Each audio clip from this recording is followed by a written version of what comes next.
마친 윤석열 대통령이 순방 성과를 설명하는 기내 간담회도 없이 귀국했습니다. 민주당 이재명 대표는 비속어 발언을 겨냥해 불의를 방관하는 건 불의라고 했고 여당은 불의를 논할 자격이 없다고 맞받았습니다. 북한이 동해상으로 단거리 탄도미사일 한 발을 발사했습니다. 정부는 NSC 회의를 열고 유엔 안보리 결의 위반이자 고발 행위라고 규탄했습니다. 성남FC 후원금 의혹을 수사 중인 검찰이 당시 성남FC 대표를 소환 조사했습니다. 이재명 대표의 최측근인 정진상 정책실장이 후원금 유치와 구단 운영을 주도했다는 진술을 확보한 것으로 알려졌습니다. 정부가 쌀값 하락을 막기 위해 45만 톤을 사들이기로 했습니다. 1조 원에 가까운 예산이 투입될 전망입니다.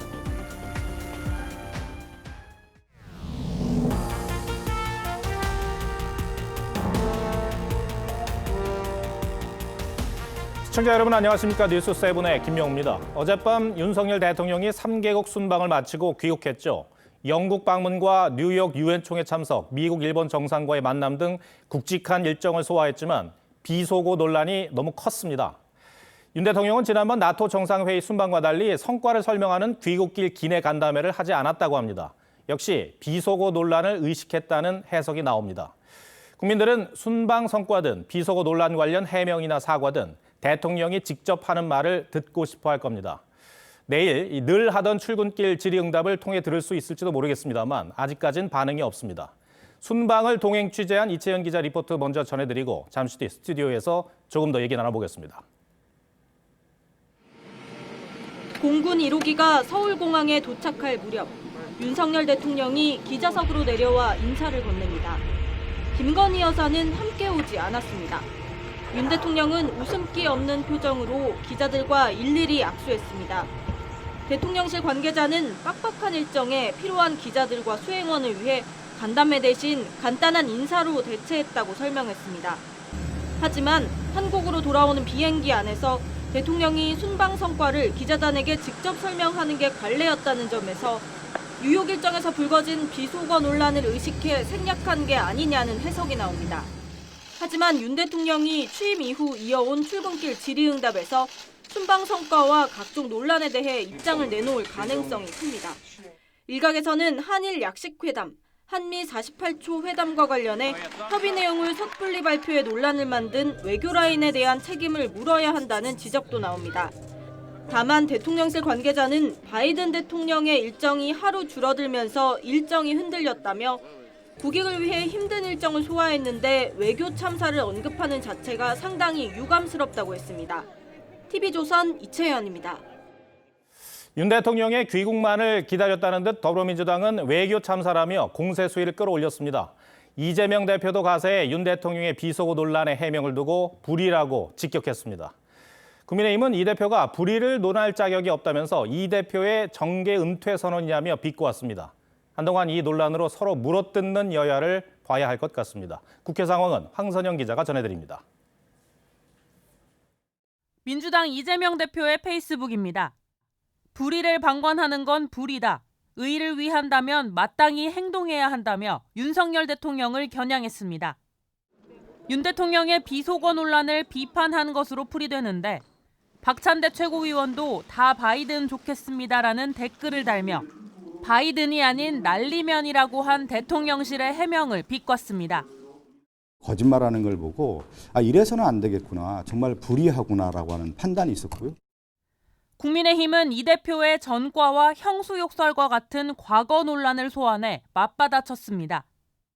김기현 의원은 자신의 전과 이력을 세탁하기 위한 술수라며 이 대표는 불의를 논할 자격이 없다고 했고 권성동 의원도 이 대표가 정계 은퇴를 선언하는 것이냐고 맞불을 놨습니다. 대선 과정에서 불거졌던 이재명 대표 본인의 여러 가지 언어 사용에 대해서 비판받고 있는 부분에 그런 지점이 있는데 하지만 이준석 전 대표와 가까운 유승민 전 의원은 온 국민이 영상을 반복 재생하면서 귀를 의심해야 했다며 윤 대통령이 정직해야 한다고 비판했습니다. TV조선 황선영입니다. 윤석열 대통령의 이번 순방에 대한 평가는 엇갈립니다. 한미 한일 회담을 두고는 저자세, 굴욕 외교 논란이 나오는가 하면 윤 대통령의 비속어 발언 논란도 여야 공방의 한복판에 있습니다. 이채영 기자와 뒷얘기를 조금 더 해보겠습니다. 자, 엘리자베스 2세 여왕 장례를 방문하기 위해서 영국에 갔는데 조문을 안 했다 이런 논란이 있었어요. 어떻게 된 겁니까? 네, 그렇습니다. 원래 영국 방문 첫날에 예정됐던 웨스트민스터홀 조문이 취소가 되면서 조문 없는 조문 외교다 이런 비판이 쏟아졌었습니다.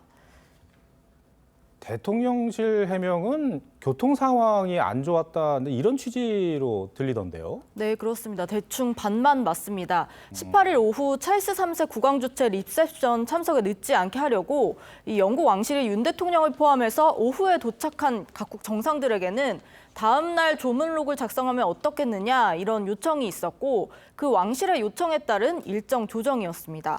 영국 측에서 연기 요청이 있었던 거군요. 네, 그렇습니다. 하지만 이런 내용이 당일에라도 알려졌다면 논란이 적었겠죠. 또 엘리자베스 2세 여왕 장례식 일정이 공개가 된 건 지난 9일이었는데요. 네. 이 시간이 일주일 이상 있었는데 현지 일정이나 이런 상황에 대해서 우리 외교 당국이 더 꼼꼼하게 대비하지 못했다는 지적은 피할 수 없어 보입니다.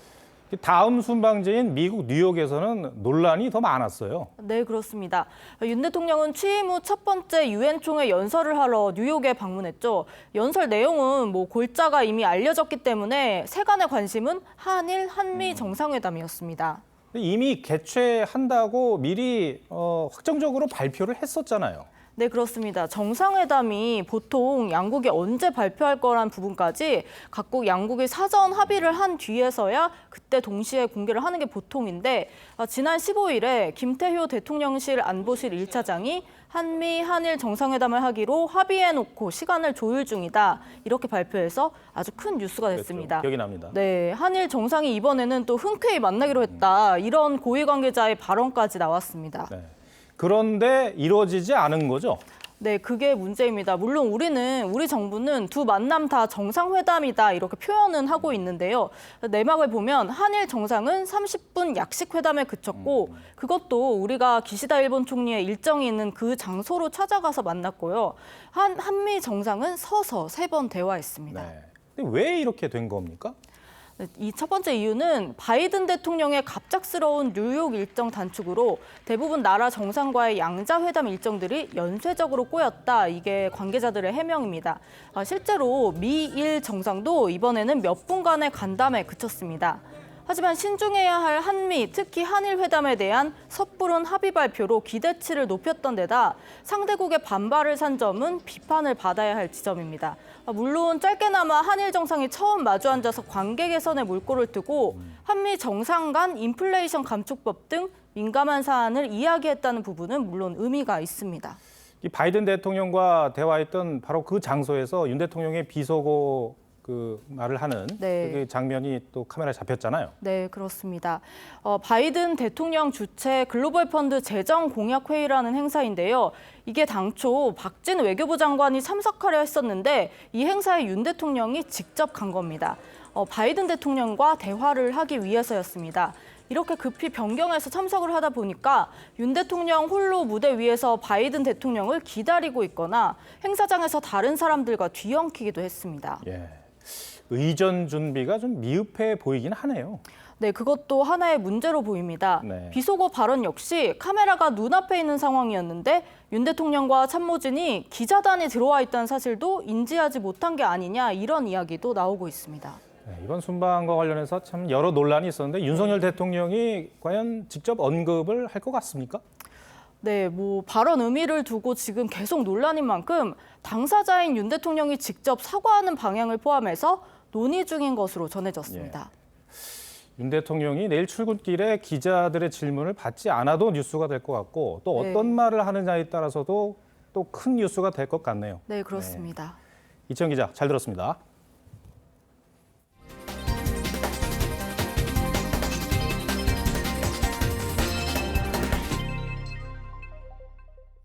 한동안 잠잠하던 북한이 오늘 아침 탄도미사일 한 발을 동해로 발사했습니다. 내일부터 열리는 한미연합훈련을 겨냥한 것으로 보입니다. 대통령실은 국가안전보장회의 NSC 긴급회의를 통해 명백한 도발로 유엔 안보리 결의 위반이라고 규탄했습니다. 고희동 기자가 보도합니다. 오늘 오전 6시 53분 북한이 평안북도 태천 일대에서 동해상으로 탄도미사일 한 발을 발사했습니다. 군은 이번 미사일의 비행거리는 600여 킬로미터, 고도는 60여 킬로미터로 분석했습니다. 속도는 마 약 5로 탐지하였으며 세부 재원은 한미 정보당국이 정밀 분석 중에 있습니다. 북한의 탄도미사일 발사는 지난 6월 5일 단거리 탄도미사일 8발을 한꺼번에 발사한 지 113일 만으로 윤석열 정부 출범 이후 5번째입니다. 이번 발사는 내일부터 진행되는 한미연합훈련에 대한 반발로 풀이됩니다. 실제 이틀 전 미국의 핵추진 항공모함 로널드 레이건함 등이 부산에 도착하기도 했습니다. 한반도 긴장 조성의 책임을 미국한테 돌리면서 긴장 국면으로 가져가려고 하는 그런 정치적인 의도도 읽을 수 있죠. 정부는 김성한 국가안보실장 주재로 국가안전보장회의 NSC 상임위 긴급회의를 열고 내일부터 진행되는 한미연합 해상훈련을 통해 북한의 도발을 무력화하겠다고 밝혔습니다. 김건 한반도평화교섭본부장도 미국, 일본, 북핵 수석대표와 유선 협의를 갖고 한미일 공조를 강화해 나가기로 했습니다. TV조선 고이동입니다. 네, 검찰의 성남FC 후원금 의혹 수사가 속도를 내고 있습니다. 검찰이 어제 당시 성남FC 대표를 불러 조사했는데 의미 있는 진술을 확보한 것으로 알려졌습니다. 이재명 대표의 최측근인 정진상 정책실장이 후원금 유치와 구단 운영을 주도했다는 내용입니다. 권형석 기자가 단독 보도합니다. 이재명 대표가 구단주로 있던 성남FC는 2015년부터 두산건설은 물론 네이버와 현대백화점 등 6개 기업들로부터 거액의 후원을 받았습니다. 이후 해당 기업들이 성남시 관련 사업에서 특혜를 받았다는 의혹이 제기되면서 대가성 논란이 불거졌습니다. 검찰은 어제 당시 성남FC 대표였던 A 변호사를 불러 후원금 유치 과정을 집중 조사했습니다. A 변호사는 검찰 조사에서 기업들의 후원을 유치한 건 당시 정진상 성남시 정책실장이었다며 정 전 실장이 사실상 성남FC 운영을 좌지우지했다는 취지로 진술한 것으로 알려졌습니다. 정 전 실장은 이재명 대표 변호사 사무실에서 사무장으로 일했고 성남시와 경기도에서 잇따라 정책실장을 지낸 이 대표의 핵심 측근으로 분류됩니다. 현재는 이 대표의 정무조정실장을 맡고 있습니다. 검찰은 정 전 실장의 후원금 유치 과정에 이 대표의 입김이 작용했는지와 후원금 유치 명목으로 이 대표 측근들에게 흘러들어간 돈의 흐름을 집중 조사하고 있습니다. TV조선은 정 실장 측의 입장을 듣기 위해 수차례 연락했지만 답을 들을 수 없었습니다. TV조선 권영석입니다. 서해 공무원 피살 사건 당시 문재인 정부가 고 이대준 씨의 사망 사실을 알고도 은폐하려 한 정황이 드러났습니다. 사건에 대한 보안 유지와 무대응을 지시했다는 진술을 검찰이 관계부처 공무원으로부터 확보한 것으로 알려졌습니다. 조성호 기자입니다. 정부는 이대준 씨가 숨진 뒤 이틀이 지나서야 관련 사실을 발표했습니다. 북한이 북측 해역에서 발견된 우리 국민에 대해 총격을 가하고 시신을 불태우는 전날까지만 해도 실종자의 생존 여부는 단정할 수 없다고 했었습니다. 그런데 검찰이 최근 당시 청와대와 국방부 등 관련 부처 관계자들을 조사하면서 정부 차원의 은폐 시도가 있었다는 진술을 확보했습니다. 청와대가 첩보를 통해 이 씨의 사망 소식을 파악한 건 2020년 9월 22일 밤 10시 30분쯤. 다음 날인 23일 새벽 1시 청와대에선 서훈 국가안보실장과 박지원 국가정보원장, 서욱 국방부 장관 등이 참석한 긴급 관계장관 회의가 열렸습니다. 당시 정부는 이 씨가 북한군 총에 맞아 숨졌고 시신까지 불태워졌을 수 있다는 사실도 인지한 것으로 알려졌습니다. 그런데 관계장관 회의 후 청와대와 관련 부처 관계자들에게 이 씨의 사망 사실 등을 보안 유지하고 무대응으로 일관하라는 지시를 내렸다는 진술이 나온 겁니다. 검찰은 해당 지침에 대해 일부 공무원들이 부적절하다는 의견을 냈다는 진술도 확보한 것으로 알려졌습니다. 검찰은 사건 은폐를 지시했다는 윗선을 밝히는 데 수사력을 모으고 있습니다. TV조선 조성호입니다. 네, 요즘 가을을 만끽하기 참 좋은 날씨가 이어지고 있죠. 코로나 이후 3년 만에 걷기 축제도 부활했는데요. 박한솔 기자가 휴일 풍경을 담아왔습니다. A그룹부터 다 같이 출발!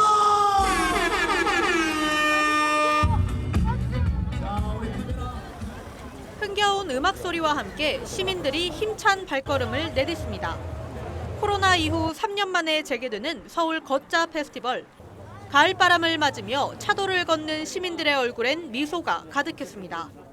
가을에 참 날씨가 좋잖아요. 가족과 함께 거기 같이 이런 서울 시내를 차 없는 거리에서 걷는다는 거에 괜찮을 것 같아서. 5천 명의 시민들이 가을 정취를 느끼며 가족 연인과 함께 손에 손을 잡고 4.4km를 함께 걸었습니다. 동대문을 출발해 광화문까지 평소 무심코 지나치던 서울거리도 새롭게 느껴집니다. 그냥 항상 바쁜데 그래도 이렇게 시민들 걷게 해줘서 되게 좋은 것 같고 못 보던 걸 보게 돼서. 나이 지긋한 어르신들도 완주를 위해 온 힘을 쏟습니다. 오늘 좋은 날입니다. 선홍색 꽃무릇이 만개한 천년고찰 직지사도 나들이객들로 북적였습니다. 따뜻하고 가을을 알리는 시초 같기도 하고요. 상사화가 너무 예쁘다고 그래서 새벽부터 쫄라갖고 같이 왔어요. 꽃을 배경으로 기념 촬영을 하느라 여념이 없습니다. 자, 하나, 둘, 셋. 단풍이 절정을 이루는 다음 달엔 더 많은 나들이객들이 몰릴 것으로 보입니다. TV조선 박한솔입니다. 충북에서 10살 아이가 물놀이를 하다 강물에 빠지는 일이 발생했습니다. 아이는 주변에 있던 낚시객이 구조했는데 안타깝게도 아들을 구하려고 뛰어든 아버지는 숨지고 말았습니다. 또 곳곳에서 담배꽁초로 인한 화재도 잇따랐습니다. 사건 사고 소식은 고서정 기자가 보도합니다. 시뻘건 불길이 밤하늘로 치솟고 소방관들이 연신 물을 뿌립니다. 어젯밤 10시 40분쯤 충북 충주시의 한 카센터에서 불이 나 카센터 건물과 포르쉐 등 고급 차량 6대가 불탔습니다. 담배꽁초가 화재 원인으로 추정됩니다. 밥을 먹고 와서 거기서 이제 차에 타기 전에 담배를 피고 버렸는데 거기서 발화된 게 CCTV에서 확인이 돼요. 오늘 새벽 5시 40분쯤에는 부산 해운대의 한 아파트 12층에서도 담배꽁초 발화로 추정되는 불이 나 4명이 연기를 마시고 80여 명이 긴급 대피했습니다. 어제 오후 5시 반쯤 충북 옥천군 금강에서 물놀이를 하다 강물에 휩쓸린 10살 아들을 구하려던 40대 A씨가 숨졌습니다. 아이는 인근 낚시객들이 무사히 구조했습니다. 아들은 먼저 이제 구조되어 있는 상황이었고 아버지를 찾으려고 헬기로 이렇게. 오늘 낮 1시 40분쯤 영동고속도로 경기 여주 휴게소 근처에서 화물차 등 12중 추돌 사고가 났습니다. 경찰은 교통정체로 서행하던 구간에서 화물차가 연쇄 추돌 사고를 낸 것으로 보고 있습니다. 다행히 다친 사람은 없었지만 30여 분 동안 극심한 교통정체가 빚어졌습니다. TV조선 고서정입니다. 내일부터 야외에서 마스크를 착용하지 않아도 됩니다. 지금까지는 바깥이어도 50명 이상이 모인 곳, 대표적으로는 야구 경기장에서는 착용을 해야 했는데 이제는 안 써도 되는 겁니다. 정부가 완전한 일상 회복을 준비하고 있는 건데요. 실내 마스크 착용과 확진자의 자가격리 의무 등은 차근히 풀어나갈 계획입니다. 박재훈 기자가 보도합니다. 프로야구 하나 이글스와 두산 베어스의 경기가 열린 서울 잠실야구장. 쾌청한 가을 하늘 아래 응원을 하는 관람객들이 여전히 마스크를 쓰고 있습니다. 하지만 내일부터는 실외 마스크 착용 의무가 해제되면서 달라집니다. 내일부터 천장이 없는 관람석에서는 마스크를 벗어도 되지만 매점이나 화장실로 가기 위해 이곳 통로에 들어서면 다시 마스크를 써야 합니다. 관람석에서 치킨까지 먹을 수 있는 상황에서 실효성이 떨어진다는 지적이 나옵니다. 마스크를 잃어버릴 수도 있는 것도 계속 불편할 것 같고 계속 신경을 써야 된다는 점이 좀 불편할 것 같습니다. 정부는 실내 마스크 착용, 입국 후 PCR 검사, 확진자의 자가격리 의무는 당분간 유지하되 단계적으로 완화하는 방안을 검토하고 있습니다. 국민 수용성 있는 조정 방안에 대해서 검토를 지속하고 있습니다. 방역당국은 위기 대응 자문위 등 논의를 거쳐 완전한 일상 회복으로 가는 로드맵을 발표할 계획입니다. TV조선 박재훈입니다. 최근 급락세를 보이는 쌀값을 지탱하기 위해 정부가 쌀 45만 톤을 사들입니다. 이번 조치는 정부가 쌀을 사서 가격을 유지하는 시장 격리 제도가 생긴 이래 최대 규모입니다. 김충영 기자가 보도합니다. 오늘 오전 정부와 여당은 45만 톤 규모의 쌀 시장 격리를 실시하기로 했습니다. 수요보다 많이 생산돼 남아도는 쌀을 농협이 사들이고 그 비용을 정부가 보전하는 형식입니다. 결국 세금이 투입되는 겁니다. 올해 초과 생산 예상량은 25만 톤입니다.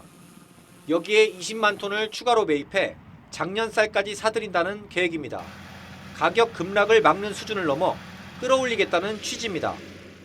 과도하게 하락한 쌀값을 상승세로 전환시키기 위해서는 초과 생산량 이상의 물량을 수확기의 전량 시장에서 격리해야 할 필요가 있다. 그만큼 쌀값 하락세가 심각하다고 판단한 겁니다. 농식품부에 따르면 산지 쌀값은 20kg당 4725원으로 1년 전보다 24.9%나 하락했습니다. 관련 통계를 조사한 1977년 이후 최대 낙폭입니다. 농식품부는 지난해 수확한 쌀 중 이미 37만 톤을 격리했습니다. 여기에 약 7,900억 원의 예산이 들어갔는데 45만 톤을 매입하기 위해선 1조 원 가까운 돈이 들 전망입니다. 한편 정부는 시장 격리와 별도로 공공비축미 명목으로도 쌀 45만 톤을 사들일 계획이어서 올 수확기에는 전체 생산량의 4분의 1인 90만 톤이 시장에서 격리됩니다. 정부의 이번 조치로 쌀값 추세가 어떻게 바뀔지 주목됩니다. TV조선 김충영입니다. 정부가 지난주 지방의 부동산 관련 규제를 전면 해제했죠. 이 세종시는 수도권 이외 지역에서 사실상 유일한 규제 지역으로 남았습니다. 그러자 세종 시민들은 소외감과 상대적 박탈감에 허탈해하고 있다고 합니다. 백대호 기자가 현장 분위기를 전하겠습니다. 지난 21일 정부의 대책 발표 이후 지방에서 유일하게 부동산 관련 규제를 받게 된 세종. 이번 조치로 비록 투기과열지구에서 조정 대상 지역으로 한 단계 완화됐지만 금융이나 세제, 청약에서 여전히 10가지 넘는 규제가 남게 돼 주민들은 허탈해합니다. 부동산 업계도 많이 실망을 할 뿐 아니라 이제 거의 이 세종 시민들은 많이 불만이 많으시죠. 세종시 아파트 가격은 60주째 하락세고 올해 7월까지 아파트 매매 실거래 가격 지수도 전국 17개 시도 가운데 하락률 1위를 기록했습니다. 반면 부산 해운대구의 한 아파트는 정부 발표 한 달 전쯤인 지난달 17일 187제곱미터가 20억 5,500만 원에 거래되면서 신고가를 새로 썼는데도 규제가 전면 해제됐다며 형평성 문제를 거론합니다. 박탈감을 느꼈습니다. 지금 의기소침하고 있습니다. 그래서 이번 기회에 세종도 좀 풀어졌으면 상당히 기대가 컸었는데 너무 좀 소외돼가지고. 정부는 세종 지역이 미분양 물량이 적고 전국구 청약 지역인데다 국회 분원 설치 등 호재도 있어 집값 재상승 여지가 크다는 입장. 그래서 규제를 남겨뒀다는 겁니다. 최민호 세종시장은 정부의 우려와 시민의 불만 지점을 잘 알고 있다며 서로 윈윈할 수 있는 절충점을 잘 모색해보겠다고 밝혔습니다. TV조선 백대우입니다. 공정거래법을 어긴 회사들은 자발적 시정 아닌 동의 의결을 신청할 수 있습니다. 그러면 과징금 대신 소비자 피해 보상 등으로 사건을 마무리할 수 있는데 이런 절차가 잘 되고 있는지 감시하는 기관에게 예산은 전혀 배정되지 않은 것으로 드러났습니다. 어찌된 일인지 송병철 기자가 보도합니다. 공정위는 지난 1월 27일 애플코리아의 동의 의결을 최종 확정했습니다. 지난 2016년 애플은 통신사에 광고비 등을 떠넘기다 공정거래위원회에 적발됐고 이후 동의 의결을 신청했습니다.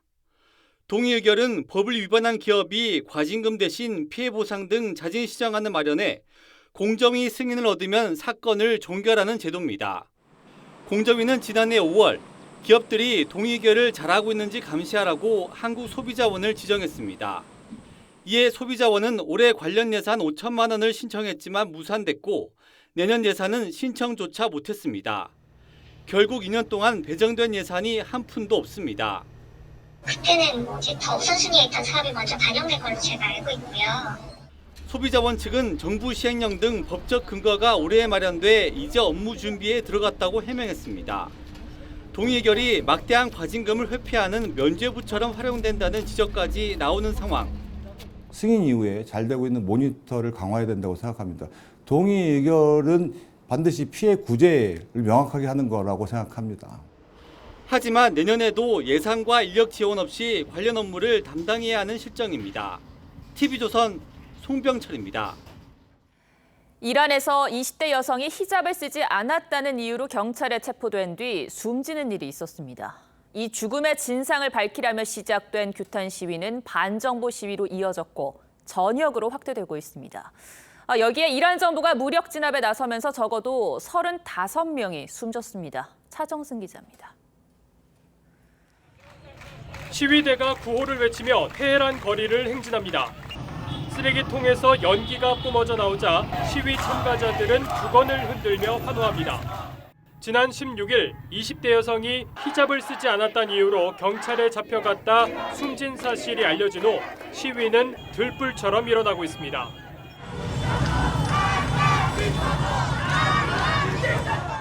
여성들은 히잡을 찢어 불태우거나 머리카락을 자르는 등 항의를 이어가고 있습니다. 이란 정부는 시위대를 향해 발포하거나 오토바이를 탄 경찰을 투입하는 등 무력 진압에 나서며 최소 35명이 숨졌다고 현지 언론은 보도했습니다. 하지만 시위는 이란 지도부의 부패와 정치 탄압, 그리고 미국의 대이란 제재로 인한 경제 난까지 더해지며 반정부 시위로 격화하는 양상입니다. 대표적인 반미 국가이자 시아파 맹주인 이란의 내정 불안은 중동 정세 전반에 큰 영향을 준다는 점에서 세계가 주목하고 있습니다. TV조선 차정승입니다. 러시아가 우크라이나를 침공한 지 7개월이 넘었습니다. 당초 예상과 달리 러시아가 고전하면서 푸틴 대통령은 예비군 동원령을 내리고 핵무기를 언급하며 위협하고 있습니다. 하지만 러시아 내부에서도 동원령에 반대하는 동요가 일어나고 친러 국가들도 거리를 두기 시작하면서 전쟁이 새로운 국면을 맞았다는 관측도 나옵니다. 오늘은 이유진 기자가 강공으로 나서는 푸틴, 그 후폭풍에 포커스를 맞췄습니다. 경찰들이 시위 참가자들을 무력으로 진압하자 거센 항의가 일어납니다. 양팔이 붙잡힌 채 끌려가던 여성은 절규합니다. 푸틴을 위한 전쟁에 나갈 수 없다며 동원령에 반대하는 시위가 확산하면서 24일 하루에만 32개 지역 700여 명이 구금됐습니다. 푸틴이 동원령에 대한 채찍과 당근 정책을 제시했지만 러시아 탈출 행렬은 이어지고 있습니다.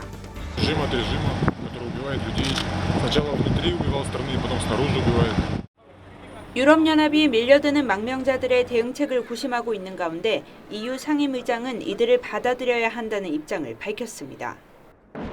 지난 2월 돈바스 지역 해방과 러시아계 주민 보호를 명목으로 우크라이나를 침공한 푸틴. мною принято решение о проведении специальной военной операции.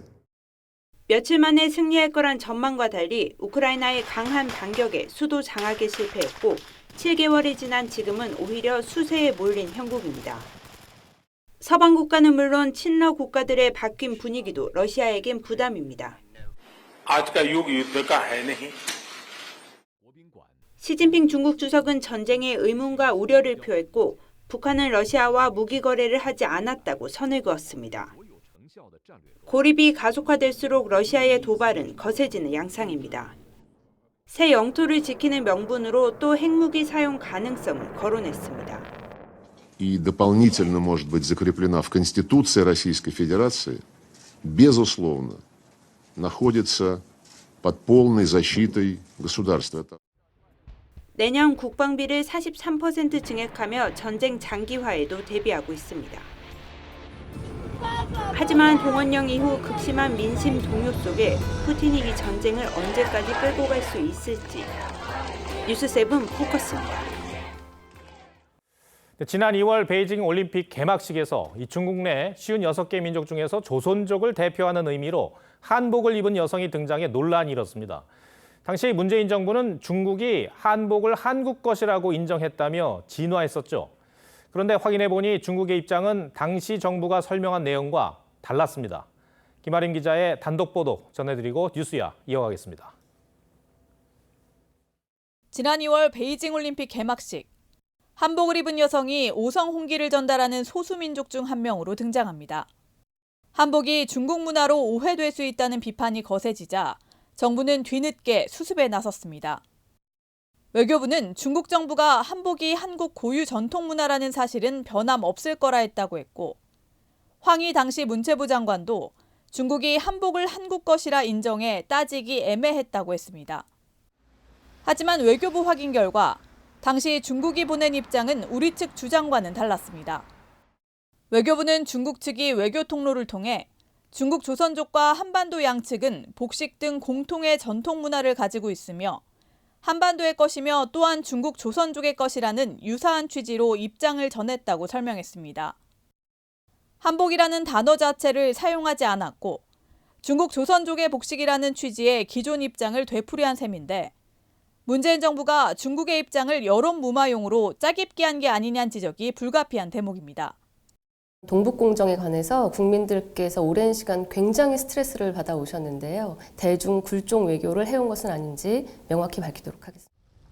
문체부도 한복 공정 관련해 중국이나 외교부로부터 따로 받은 입장이 없다고 했습니다. TV조선 김하림입니다.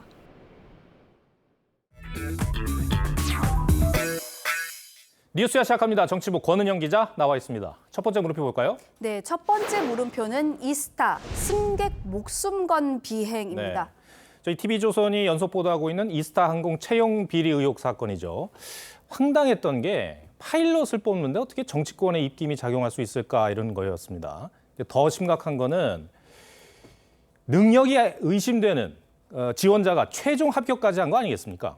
그렇죠. 저희 보도가 나간 뒤 이 원희룡 국토부 장관은 SNS에 이스타 항공의 조종사 채용 비리는 국민 생명을 담보로 하는 범죄 행위라고 규정했습니다. 그러면서 검찰 수사와는 별개로 부정 채용 비리를 직권으로 조사하겠다라고 했는데요. 저희가 취재한 내용을 보면 야권 출신 전직 총리가 추천인으로 되어 있는 A 조종사는 관제탑 신호도 알아듣지 못한 것으로 알려졌습니다. 관제탑 신호를 알아듣지 못했다고요? 예. 대형 사고로 이어질 수도 있는 그런 상황 아닙니까? 네, 그렇죠. 그래서 직접 제가 이렇게 청탁으로 뽑힌 A 조종사와 함께 비행하거나 시뮬레이션을 작동해본 동료들에게 물어봤는데 이 조종사 자격이 없다라는 대답이 바로 돌아왔습니다. 관제탑 신호를 이해를 못했고 또 수백 개에 달하는 비행기 조정 버튼에 대한 숙지도 없었다고 합니다. 비행 중 모든 조종장치가 먹통이 되게 만드는 유압 펌프 스위치를 확인하라고 꺼버린 일이 있었어요. 비행기에서 삑삑 소리 나고 비상사태가 벌어져. 즉 위치도 몰랐고 정확한 기능도 모르는 경우가 많았다라는 겁니다. 특히 A 조종사는 전직 총리 추천을 받고도 2014년 채용에서 떨어졌는데 2017년에 합격해 현재 이스타 부기장으로 일하고 있습니다. 지금도 일하고 있다. 다른 채용 비리 의혹이 불거졌던 조종사들은 어떻습니까? 현 야당 의원의 추천으로 입사한 조종사 B 씨에 대한 평가도 비슷했습니다. 함께 운항을 나갔던 동료의 증언에 따르면 방향과 고도에 대해 두 가지 지시를 내리면 하나밖에 이행하지 못하는 경우가 많았다라고 했습니다. 구체적으로 이 관제탑에서 250도로 우회전하고 5,000피트를 내려오라라고 지시를 한다면 250도로 우회전하든가 5,000피트만 내려오든가 이 둘 중 하나만 적용해서 기장이 꼭 다시 한번 점검하는 경우가 많았다라고 했습니다. 네, 이 승객의 목숨과 직결되는 문제인데 조종사를 이렇게 뽑았다는 게 이해가 가지 않습니다. 자, 권 기자, 그 검찰 수사는 어떻게 진행되고 있습니까? 네, 전주지검에서 본격적인 재수사를 하고 있습니다. 당초 수사를 진행했던 경찰의 부실 수사가 저희 보도로 논란이 되면서 검찰이 본격적으로 재수사에 속도를 내고 있습니다. 이스타 항공의 실소유주인 이상직 전 의원의 보좌관 출신인 김유상 이스타 항공 대표가 23일 전격 소환돼 조사를 받았습니다. 검찰은 채용 비리에 이 전 의원이 얼마나 개입했는지 전현직 정치인들의 청탁의 대가가 무엇인지를 집중 추궁한 것으로 알려졌습니다. 또 이번 수사는 문재인 전 대통령의 사위 서모 씨의 타이스타제 특혜 채용 의혹으로도 확대되고 있는데 경우에 따라서 전 정부 실세들이 연루된 이스타 게이트로 확대될 가능성도 배제할 수 없는 상황입니다. 네, 검찰 수사를 일단 지켜봐야겠네요. 첫 번째 물음표 정해볼까요? 네, 첫 번째 물음표 이스타 승객 목숨 건 비행의 느낌표는 추락하는 것은 날개가 있다로 하겠습니다. 네. 이스타는 이상직 전 의원이 2007년 창립한 이후 여러 구설에 휘말려 왔습니다.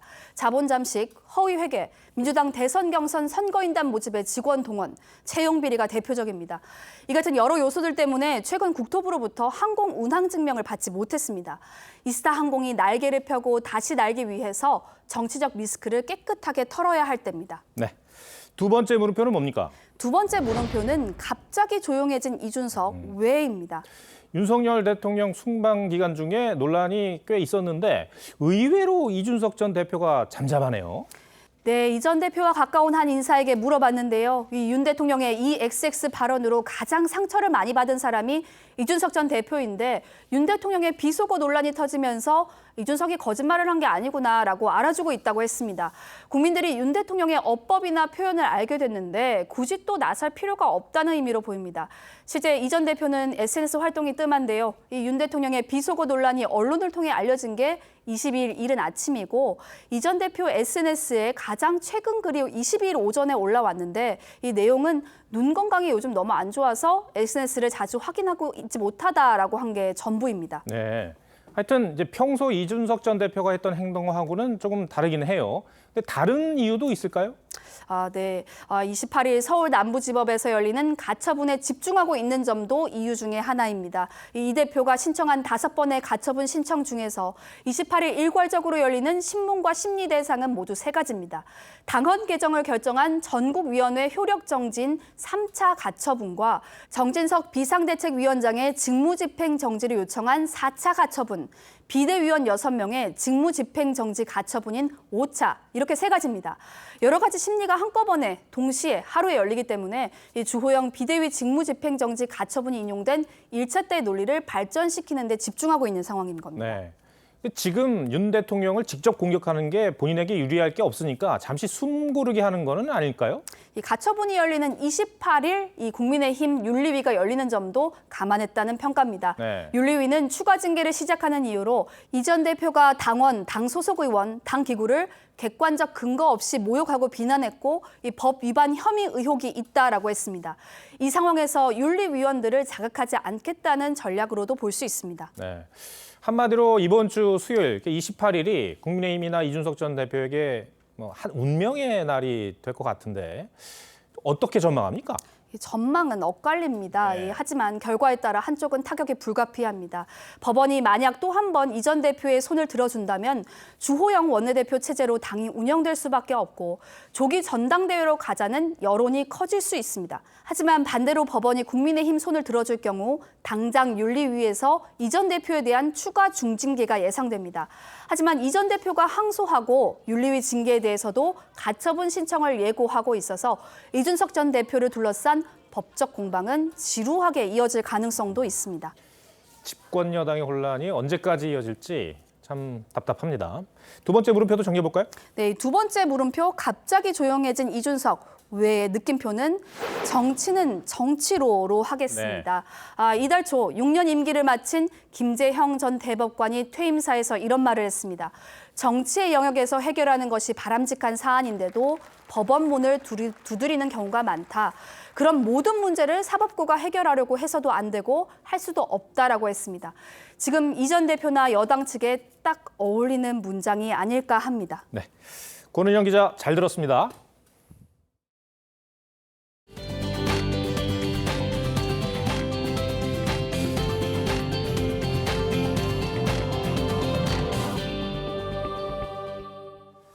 황선홍 감독이 이끄는 올림픽 축구 대표팀이 내일 우즈베키스탄을 상대로 첫 평가전을 치릅니다. 파리올림픽을 향한 첫 발걸음인데 패기 넘치는 차세대 축구 스타의 탄생을 팬들은 기대하고 있습니다. 이다솜 기자입니다.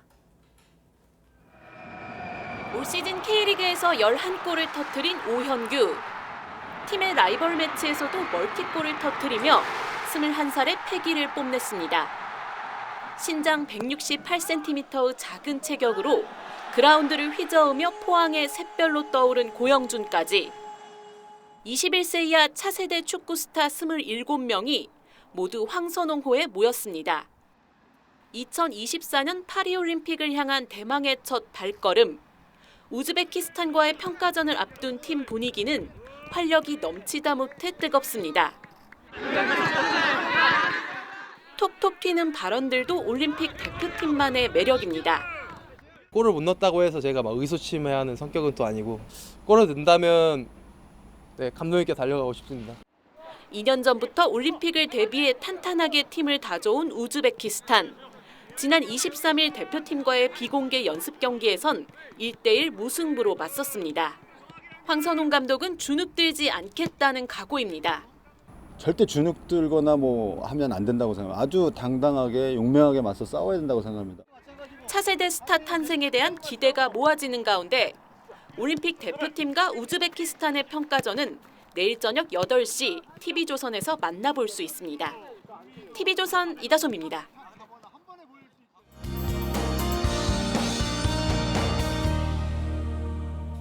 해가 지면서 급격하게 쌀쌀해졌습니다. 일교차가 10도 안팎까지 크게 벌어지고 있는데요. 내일도 서울 아침 기온 16도로 출발해서 26도까지 오르겠고요. 대전 26도, 대구 23도로 오늘과 비슷하거나 조금 높겠습니다. 요즘 하늘 보는 재미가 상당하죠. 내일도 높고 푸른 하늘과 함께 하겠는데요. 다만 새벽부터 아침 사이에는 내륙을 중심으로 가시거리 1km 미만의 안개가 끼는 곳이 있겠고 대기는 점차 더 건조해지겠습니다. 야외 활동하시는 분들은 화재 예방에 각별히 유의하시기 바랍니다. 다가오는 9월의 마지막 주에도 내륙에는 비 소식 없이 쾌청한 가을 날씨가 이어지겠고요. 화요일에는 서울 낮 기온이 28도까지 오르면서 늦더위가 찾아오겠습니다. 날씨였습니다. 푸틴의 동원령 이후 러시아 국민들의 반발이 심상치 않습니다. 군대에 끌려가지 않으려고 필사적으로 몸부림치는 모습에서 국민들이 어떤 생각을 하고 있는지 짐작이 갑니다. 푸틴의 최측근 아들까지 징집에 응하지 않겠다고 한 걸 보면 대다수 젊은이들은 전쟁에 명분이 없다고 생각하는 것 같습니다.